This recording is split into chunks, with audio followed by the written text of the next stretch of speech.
Satsho sangena thina singalala endleleni nazi indaba ze1KZN TV ehamba phambili namuhla. Kubulawe umfundi esikoleni eMandeni. Indida kubulawa ngehluku owesilisa kwadweshula. Kanti iMarch and March icela usizo kwezizimele. Nina bakaMpombo shomnyama nazi indaba ze1KZN TV okamzibo umntwana uyakhuleka sanibonani. Amaphoyisa esifundazweni KwaZulu-Natal aseqinisekisa ukuthi bakhalelwe ngamasongo kaSigonyela abafundi abane besikole samabanga aphezulu iVusumuzi High School eMandeni ababandakanyeka ngesigamekweni sokushona komunye wabafundi oshona ngesikhathi belwa naye ngaphakathi emagcekeni kulesi sikole namuhla ekseni. Kuphazamisekile ukufunda nokufundisa esikoleni samabanga aphezulu iVusumuzi High School kwaSithebe eMandeni ngemuva kokushona komfundi ngesikhathi kuquba impi kulwa abafundi emagcekeni lesikole. Usiboniso landela oneminyaka u16 ubudala kubika ukuthi uhlaselwe abanye abafundi abane ngesikhathi zokufunda. Kwathi ngesikhathi zama kubalekela egumbini lothisha bamcindazela ngebhekla kade washona. Umndeni walamfundi uthi ukudlula kwakhe emhlabeni uqhubeke ingozi ngeqhwantwala ukuthi usafuna incazelo ngokushona kwakhe. Into esikhala ngayo kakhulu siwumndeni asikaze sichazele ukuthi ingane ilinyaziwe yini izishona. Sithe mase silithola ithuba lokuyibola sayiphendula sayibuka akukho ngisho inxeba. Asichazelwa lutho noma sibuza ukuthi yena ke lonikele ngoblanket ubani akasichaze ethu uze wathi enikela ngoblanket nje kwenzakaleni akekho ovuma ukusitshela kwenze njani. Sifisa kwenzeka ukulungiswa nakuyo uthisha omkhulu uqobo usishiye ethe asimela uyabuya azabuya uphinda abuye uthatha imoto yakhe waphuma wahamba. Bengiqale ngayitshela ukuthi uma ngizwa kuthiwa khona uthisha njengoba kade esho ukuthi umntwana uthe ubalekele ngaye ngicabanga ukuthi mhlambe ngisho nthi uyasaba mhlambe usenalolo valo izumuntu esifazane kodwa ke uma kunjalo phela uba khona umuntu okhishwayo ngithi ukuthi sicela ukukhuluma nalabo abantu noma ngicela ungiphelezela ngiyochaza lapha ngigcine ngitshela ukuthi basasaba basenenkinga yokuthi bakazi bazosibuka kanjani kodwa sokuze kube manje isikole zivaliwe kusho ukuthi namanje kusewuvalo angiboni kanjalo angazi.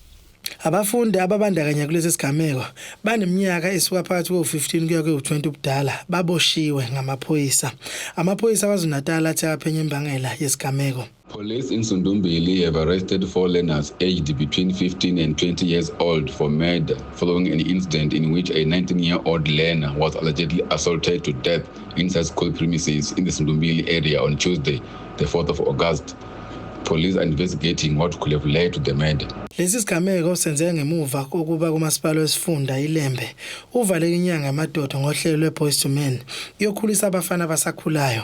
Imeya kamasipala waseMandeni uThabani Mdlalosi usigxekile ke lesi sigameko. So ke lesi sehlo siyasixeka kakhulu ukuthi abafundi kube khona la kunyuke khona imoya bagcina mhlambe sebethintana sebeshayana.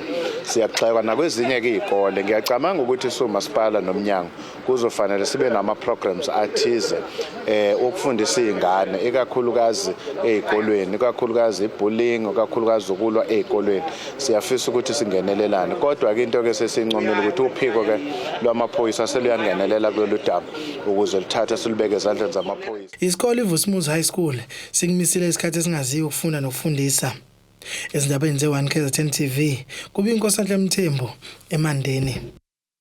Lokho sinde ngokulambisa kudutshula kubulawa umfowabo ngentululwane nezinhlamvu uthi namanje bewumndeni abakayazi imbangela yokubulawa kwakhe endaweni yakadweshula ogwini oseningizimu KwaZulu-Natal.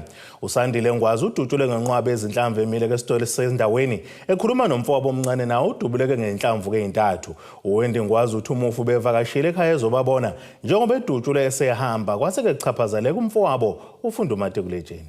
Kubonwa ngokusa kumfundi kaMatikuletsheni usinde ngokulambisa kudutshula umfowabo omdala ngentululwane yezinhlamvu endaweni yakadweshula kuWard 1 ngaphansi kwamasipala uMzumbe. Kuthi umufu bevakashela izihlobo ngesikhathi ehlelwa yilomshophi. Umndeni uyachaza ngokwenzeka ngelanga lesigameko. Ngosuku lesigameko kwakuyisonto lethi ngezikhathi zabo 5:05 ugesi ungekho. Kwafika ubhuti wami uSandile Ngwazi wasemthwalume ezovela ekhaya kahlahle wezofika nje isithethisa ukuthi waye singafikanga emcimbini ade wenzile ngoSaturday. Wase yamtshela kuma ukuthi kunezimo ezithize eziphazamisile sikwazanga ukuthi sifike wa understand. Umuntu okhipha imali kenikeza uma wasinikeza nathi egcekeni. Sangena emotweni yakhe ngoba wephuthuma. Sangena emotweni yakhe sifuna ukuthi ashiye tuckshop washiya ke tuckshop ke sesamile nje sisanda kuphuma emotweni ayihambanga I distance ende wama nje buqamama nathi ngoba ebingelela ubhuti wami ebengade engekho ekhaya yena engazange azamboneke emgaqweni. Uthe samingelela kanjalo ubhuti wami kuqhamuka imoto encane ime nje duze kwakhe sitshe ukuthi umuntu mhlawumbe obingelelayo akuphelanga mzuzu wasekukhala isibhamu ke nje into endeke layo ke. Eqhuba uthi ngemuva kokuqhuma kwesibhamu izigebengu zabaleka yena wathola ithuba lokuyobheka ukuthi umfanyana wakubo omncane akathinte kangayini. Basuke ke la bengime nabo nezingane lezi ezincane zibaleke. Theme sezibalekile imoto le edubulayo ijike ishaya i-turn off iphinde emuva iye ngase Sunface. Okay ke bese ngiyagijima ke ngiye emotweni ugijima kwamvele bengiyobheka uAsalo bemmingelele ukuthi yena unjani ngoba vele obvious usandile vele bengazi ukuthi phelile ngayindlela ekwenzeke ngayo nendlela isibhamu esiqhuma ngakhona. Uma ngifika kuAsa ngingamtholi ngigijime ke ngihambe ngikhala ngimemeza ngihambe ngibuza kumakhelwane uAsa uphi ngimthole ke kamakhelwane ke. Mangifika ngibone nakuyena ukuthi ulimele kakhulu ngizame ke indaba yemoto ukuthi misasisi. Uthi ngokwazi kwakhe umufu bewumuntu ozithandela umndeni ongenazi izitha. Anginalo ulwazi ngendaba zezitha sandile nje bengimazi njengomuntu ozithandela ifamily yakhe ehleze efika ekhaya ahlale shelo kokushiyayo ahambe into eziningi bengingazazi ngayo. uAsa ke yena uyingane encane nje ezixolele esikoleni ongangokuba mina naye asihlala ekhaya straight sibonda soyi2 kama sihlala kama soba yi2 ngoba ngisasenzela ukuthi agxile esikoleni akwazi ukuthi afunde angaphazamiseke intweni eziningi ngoba ekhaya khona abafana baningi.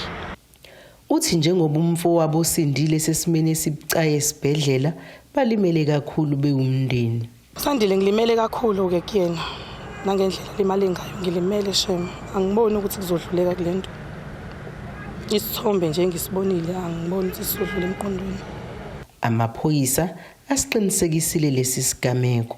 Lo mbiko benwethulelo uZamando Sicele wezindaba ze1KZN TV ngisesayidi.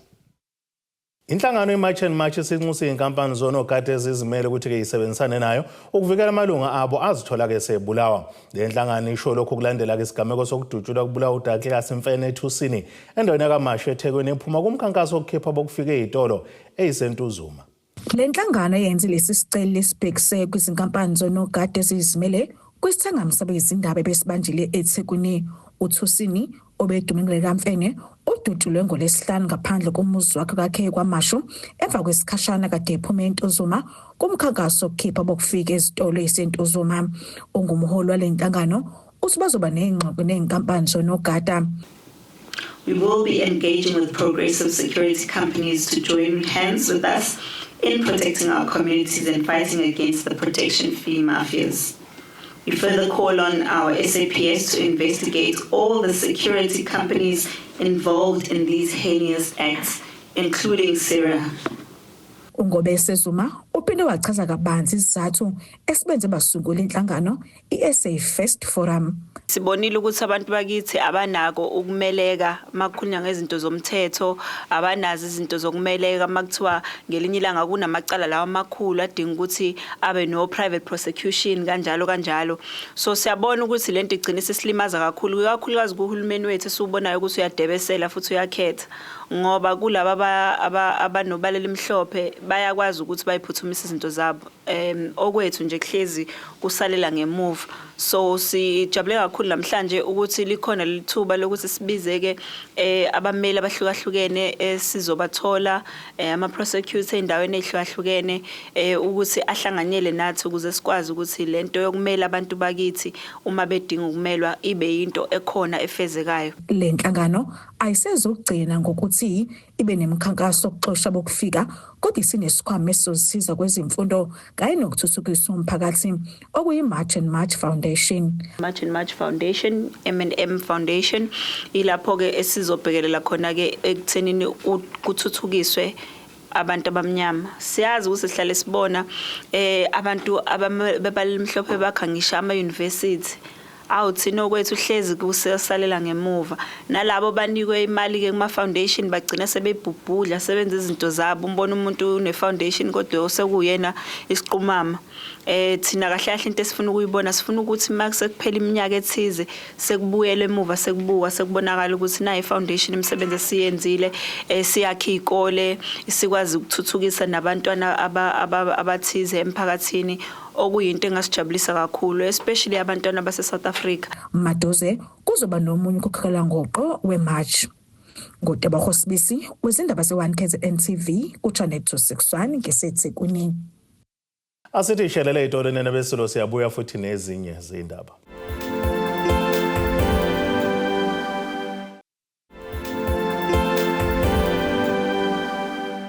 Asibonga siphinde sinamukele futhi kwindaba zethu ze1KZN TV. Nazo kwizona ndaba esithi izo ezihamba phambili namuhla. Kubulawe umfundi esikoleni eMandeni. Indida kubulawa ngehluku owesilisa kwadweshula. Kanti iMarch and March icela usizo kwezizimele. UNdunankulu waKwaZulu-Natal uThamsanqa Ntuli ukholo ukuthi basazokwanda omasipala abaphethwe ngokubambisana esifundazweni njengoba kusondela kuwukhetho lohulumeni basekhaya. uGodide usho kanjena ekhuluma ngokubaleka kokubambisana kweinhlaka ezahlukene ukuze kuthuthukiswe impilo yabantu ngenkathi ke kuqhubeka ke ngqungquthela okucobelelana ngolwazi eyaziwa ngeManagement, Business Administration and Legal Initiatives imbali conference nebihlelo eNyuvesi kaZulu eRichards Bay enyakatho neKwaZulu-Natal namuhla. Kumenywe ochwepheshe bezomthetho, osolwazi, abaholi kuhulumeni kanye nabafundi ngenkathi kubungazwa ingqungquthela yenyuvesi yaseZululand. Imbali 1 ku-university imqoka ngoba yaqala njenge into isaqala isencane yakhula kuqala isaqala yayingabizwa yayingekho international. Manje isikhule kangaka ukuthi isi-recognizewa ngamazwe njengamanje nje sinabantu abaqhamuka eRussia abapresenta kuya abaqhamuka Africa ke vele definitely abanye abaqhamuka vele phesheya bebabiza lapha kuma meeting ku USA. So into inkulu kangaka ngokuthi i-knowledge ngoba kune conference kusuke kuzokhulunywa ngeinkinga ezenzakalayo abantu ba present ukuthi yini bona abayitholayo ngaloko ngoba eziningi izinto sikhuluma ngazo ezethu la eAfrica but also masihlangana nabanye abantu also nabo siyazi ukuthi ezabe inkinga bazilungisa kanjani ngoba ziyafanana lezi inkinga. UNdunankulu wesifundazwe uthi kumqoka ukubambisana njengoba uhulumeni wobumbano ukhombisa ukuba yikusasa leNingizimu Afrika. Nanokuthi ke vele kukhomba ukuthi ohulumeni bazokwanda ababambisanayo basiyokhethwe nje vele bazokwanda uhulumeni ababambisanayo. Manje ke ukugcizelela lokho ukuthi laba abacabangayo ama scholars kufanele bangabalekela ukuthi i-future vele ikhuluma ngokubambisana. Uhulumeni o-complicated ungahamba kanjani kuleso simo leso ukuthi ukwazi kodwa ukuthi uqhamuke nombono owodwa ozosaphambili isifundazwe sethu kanye nezwe lethu. Khona bethu ukuzonza umnikelo ukuthi as government silindele ini kubona ngoba kufanele uma sithatha inqumo zethu yamisana nocwaningo lenziwa kakhulu ke izikhungo lezemfundo. Ubukhona bethu ke ukuzogcizelela ukuthi hayi uma bengaqinisa ukuthi bangami eceleni noma bangagcini ngokuphupha kodwa bakwazi ukuxhumanisa amaphupho noma imbono abanayo nanezenzo kufanele zenzeke singakwazi ukwakha kabusha isifundazwe sethu nezwe nje lonke laseNingizimu Afrika nezwakazi laseAfrika nomhlaba wonke. Kanti le nyuvesi ithi le ngqungquthela igxile kakhulu ekukhuliseni abafundi. Uyabona ingane uma izopresenta ku conference first of all isuke iwenzile lo msebenzi yona isebenze kanye mhlambe no professor wayo lo oyisupervisor. So first of all ifundile and secondly kuchaza ukuthi lento abayenza uyimasterishile ukuze azoyipresenta manje la kuchaza khona ukuthi manje ngempela uyizwile uyakwazi ukuyi-ownisha manje isinge yakhe. Angiyabona and iyona into ebalekile ukuze ama students abe useful ngaphandle emphakathini kuqala khona la ey'ntweni enje. Ntando yenkosi Dlamini ezindabeni ze-1 KZN TV. Ngibika ngise-Richards Bay. Kukhale ngokungaphephi kwabantwana kanye nothisha besikole samabanga aphansi Sibonga Nhlanhla seWaterloo eThekwini KwaZulu-Natal ezakhweni ababekwa kuzona ngesikhathi kuqala umsebenzi wokwakhiwa kwabusha kwalesi sikole ngonyaka u-2023. Lokhu kuvele ngesikhathi kungqongqosho umnyango wemisebenzi yomphakathi esifundazweni uMartin Meyer ehlola ke lesi sikole umsebenzi wokwakhiwa kwaso osalele emuva ngamalengiso. Abesikole samabanga aphansi iSibonga Nhlanhla bathi bakhathazekile ngokubambezeleka kokuphothulwa komsebenzi wokwakhiwa kabusha kwaso njengoba ke lapho beqhubhe khona kukhalwa ngezingqinamba. Isayithini yethu sinama challenges ke a few esinawo like overcrowding abantwana bethu bacinene kakhulu akufundise kahle issue safety masibheka indaba yokulondolozeka kokudla abakudlayo kwe feeding scheme asinayo indawo yokubeka ama toilet abo mancane ama toilet othisha mancane awamaningi kakhulu kodwa ke sinethemba elikhulu ukuthi njengoba sinomhlangano noMEC namhlanje la esayithini kuzoshesha kakhulu inhlelo zokuthi isikole siphele ngoba ukubaleka kakhulu ukuthi thina njengesikole sisebenzisane kanye nomphakathi ngoba sasinikezwe ama-timeline esasinikezwe yona iwona ke la ukuthi ngo-August wawo lo nyaka 2026 sizobe sesibuya ke esayithini yethu le entsha sesizoqala ukuthi sisebenze kanye nabantwana. Umsebenzi wokwakhiwa kwalesikole ufaka phakathi amagumbi angama-21, amagumbi angu-12 okugcina impahla, amagumbi amane ka-Grade R kanye ke nokunye okuningi. Kepha kubikwa ukuthi ke ukwakhiwa kwaso kuhlele ku-50%, yize bekulindeleke siphuthulwe ngenyanga ezayo. Ebhodla umlilo ongqongqosho umnyango wemisebenzi yomphakathi esifundazweni utheke lokho akwamukelekile. It's also going to push the cost up from a 73.9 million to an estimated 84.3 million. That's 10 million rand of taxpayers' money that we now have to extra spend on this project. Regarding the contractor, at some stage, a contractor appointed started experiencing cash flow issues, which further complicated to the slow progress. As a result, KZN Public Works and Infrastructure issued several notices to the contractor, and unfortunately, none of the recovery commitments agreed upon between the department and the contractor to get the project back on track were met. The department was therefore left with no alternative but to issue a notice of intention to terminate the contract on the 7th of July this year, and as of today, that notice has lapsed. This means that the department is now commencing with the termination of the contract process. Namuhla lo mnyango ubuqhuba ke umsebenzi wokuhlola lesi sakhiwo osekuneminyaka sibambezelekile osokontileka uzithetheleleke ngokuqoza kwenkece emnyangweni wezemfundo. Ama problems ke aqale masanda ukuqala. I can tell you nje ukuthi within every 12 months mhlambe department besikhokhela 3 times a year. So we could afford ngoba possibly we were cross-funding the project with other projects that we are doing elsewhere.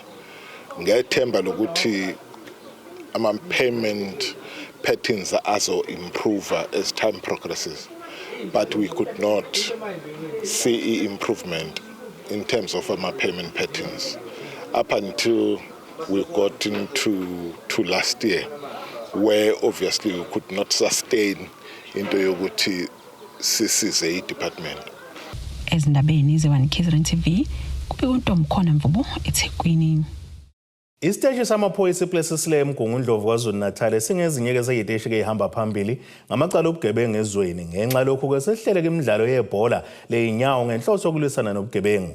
uKenneth Siphamandla Maphumulo uthi imidlalo izolekelela kakhulu ekutheni inkinga zibandakanye nezinto ezingalungile. Le midlalo yaqala ngomkhuzo wamaphoyisa esifundazweni kanti izoba ngempela sonto eAshdown. Isiteshi samaphoyisa iPlesisile eMgungundlovu singezinye zeziteshi zamaphoyisa ezihamba phambili ngamacala obugebengu kuleli. Lesi siteshi seMgungundlovu namaphethelo sinendawo enkulu engaphansi kwaso nokwenza umkhuzo wamaphoyisa esifundazweni KwaZulu-Natal aqhamuke nemidlalo yebhola ukuzama ukulwisana nobugebengu. uColonel Siphamandla Maphumulo wasePlesisile uyachaza ngokubaluleka kwalemidlalo. Groundini la eAshdown Sports Ground kuyimidlalo ke le esuka ekutheni uProvincial Commissioner uyena qobo umgqugquzelo wemidlalo ukuthi ibe khona. Kuyinto enhleke ukuthi ke ibe khona njalo nje into eyenza ukuxhumana phakathi kwamaphoyisa nomphakathi ifocus kakhulu la ise kwi youth manje ubuka kahle iyouth yethu itholakala kuzona zonke indawo. Usihlalo we-CPF ngaphansi kwe-Plessis Layer uSifiso Mavundla uthi le midlalo ezoba ngempela sonto enkundleni ezimidlalo eAshtown izoba usizo ukususa intsha ezitweni ezingalungile njengoba enye igcina isihlala ezitolo. Esayibuka iyinhle iyenziwa uPC ubaba uGeneral Mkhwanazi endaweni yaseMpendle. Sasisicela ukuthi siyacela nathi lemidlalo ahleze yenze empendle njalo makuphela unyaka namasizini ikakhulukazi ngesikhathi kama sokujabula kwensuku zaMandela. So bese ngonyaka odlule esikwenza sasesithi sicela ukwenza futhi nalonyaka. Kubuka kuyinto esizoyenza njalo ke kodwa sesoyikhulisa ibe nemidlalo eminingi ngoba njengamanje sathagethe into yasoka. But kona konke into esiyireason osenza yonke lo into ukulanda labantu abahleli lapha ya kuma drugs ikakhulukazi igengenje. Uma ukhuphuka nje ungena endaweni yaseAshtown bathole behleli kuma container bengazi ukuthi bazokwenzani. Le midlalo izoqala ngomgqibelo iphothulwe ngesonto ngenhloso ukuzama ukunciphisa ubugebengu kwizindawo ezihlinzekwa yilesi station. Kanjalo nomasipala wesifunda uMgungundlovu uzwakalisa ukuyeseka kakhulu lemidlalo ukuzama ukuletha ukuphepha emphakathini. Phile ngaphansi kwesimo esiphephile. Ingakho nje kulamasonto amabili edlule uma ngaphazami kwakukade kulonjwa lento ebizwa ngokuthi uMgungundlovu District Council Against Crime. Nalapho futhi ukukhombisa ukuthi uMgungundlovu masipala ukukhathalele kakhulu ukuphepha kwabantu. Siyazi ukuthi sinengcindezi ukuthi iSAPS Plessis Layer Police Station inenkinga yokuthi inkulu kakhulu indawo abayiservisayo kanti ama resources abo awanele kahle. Lokho bese kwenza ukuthi mawubheka ama statistics angathi athanda ukuba phezulu. Manje ke ukuthi sibalekelele bakwazi ukwenza umsebenzi wabo kubalekile ukuthi ke thina njengomgungundlovu ukuthi sabaholi bemphakathi sikwazi ukubagqugquzela abantu ukuthi mababambe iqhaza. Ayishagalombili amaqembu azoqhudelana kuyibhola likanobhutshuzwayo kanti nelabesifazane lizobe likhona kanti kunemkomelo ebekiwe kwabazohamba phambili. Izindabeni ze-1 KZN TV bikuthabani maphumulo eMgungundlovu. Asiphinde silishalele idolo nanabeselo siyabuya futhi nezinye zindaba.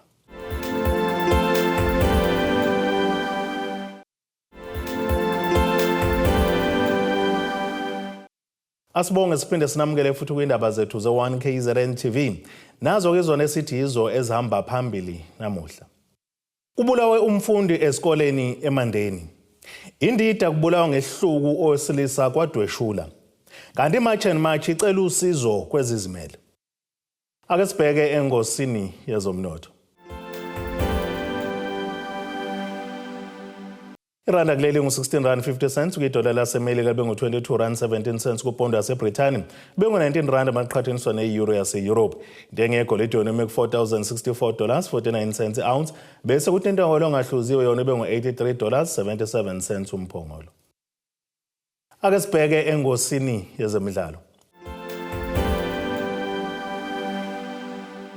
Ize ngamaningi kangaka amathuba eBanyana okwedlulela ama-quarter final e-WAFCON kodwa kumdlalo wasemuva kuBanyana uBongeka Gamede ubona besenalo ithuba lokuzibekisela indawo esigabeni somkhumula jezi kulo mqhudelwano.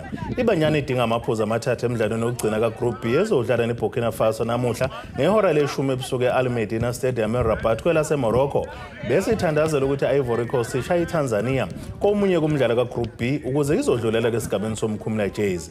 iBanyana inencindezi nje ilahla amaphuzu emidlalweni kemibili okuqala esigabeni samaqoqo njengoba ke yashaya kweTanzania ngo-2-1 kokuvula kaGroup B yadlala ngokulingana ngo-2-2 ne-Ivory Coast ngolwesihlanu.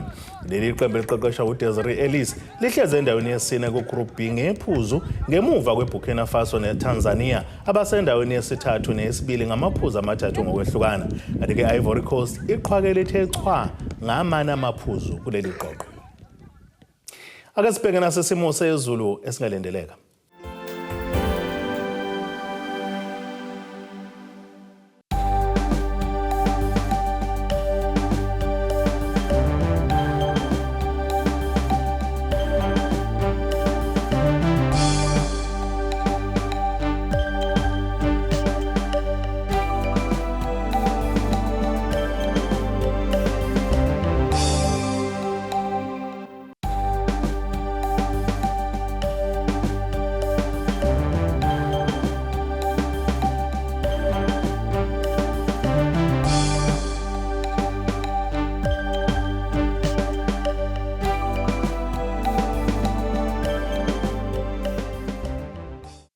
Nina bovava lenkunzi yakithi kwakhetha umthandayo kayigweba ichoma ngazo zombili ziyagoqa wesiphaka namuhla kuze kube ngokuzayo.